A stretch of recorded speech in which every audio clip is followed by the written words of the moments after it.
Welcome to Jackets TV, presented by Ohio Health. I'm Bob McElligott, and I'm joined by defenseman Seth Jones, who was the recipient just a couple of days ago of a brand new 6-year contract with the Blue Jackets. Seth, when you're going through the year and you know you're in that last year of your entry-level contract, and you know you're a restricted free agent, and you know everything's being said, you're not going anywhere, you're going to stay here, but does it play on your mind at all? You know what, you try to kind of keep it to the side. You kind of let your agent, worry about that stuff, and me doing my job on the ice is going to make his job a lot easier off it. So I try to go out, start of the season, knowing it's a contract year, obviously, and just go out and play my game, play hockey, like I know I can. And what you didn't know at the start of the season was that you were going to end it somewhere else before it was all said and done after getting dealt here in January. Just when you look back over the course of this last season, how much did the entire experience help to make you a better player and a better person? I think it helped me quite a bit. I think it's definitely a transition. Exact middle of the season, you get traded to a new team, new teammates, new staff, new coaches, new system. So you have to get adjusted pretty quick. I don't know if that's harder than getting traded in the summer or not. I don't know how that. I've never been through that, but this was something that was kind of difficult at first to get through my head and process. I didn't have much time to think about it. I was on a flight here 2 hours later after I got the call, so played a couple back-to-backs right when I got here and kind of jumped right into it. Once the season was over and you start to work out and you're getting ready for the next season, but that contract is still there, you mentioned you let your agent do the work. How much do you talk with him during that time, or do you let him do the work, and does he call you when it's right near the end? I didn't talk to him really at all during the season. We kind of had that agreement to just leave it for the end of the season, so didn't get that much. But after the season, we talked right after the season was over to see kind of where we were both at and what we were thinking. And I would probably hear from him every 1 to 2 weeks. Nothing more than that. He wasn't calling me every day. Ringing my phone off the hook. So he called me when there was something important to talk about, or if he needed to ask me a question. And so I let him do the rest.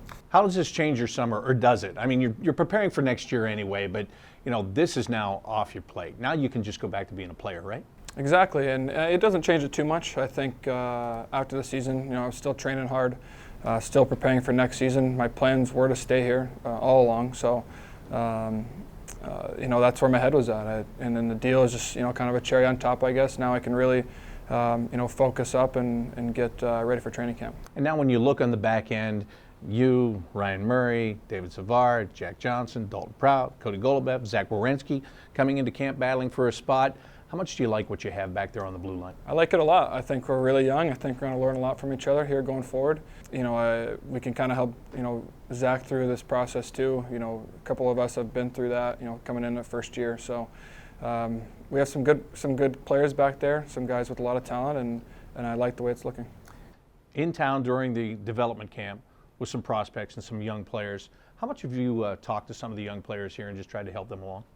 We actually, a couple of the guys went up and talked to them during lunch the other day, and that was kind of a cool experience for them and for us as well, for myself.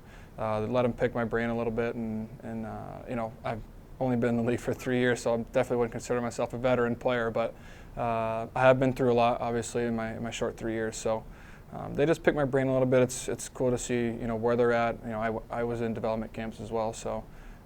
We're kind of going through that same thing, that same process. You also have a brother that's in the development camp right now with Edmonton, your brother Caleb, and a guy that wants to play in the NHL, might be in the AHL, might go back to Portland and play junior again. How much have you talked to him through this experience too? Being the big brother that's gone through this already, how much have you tried to help him?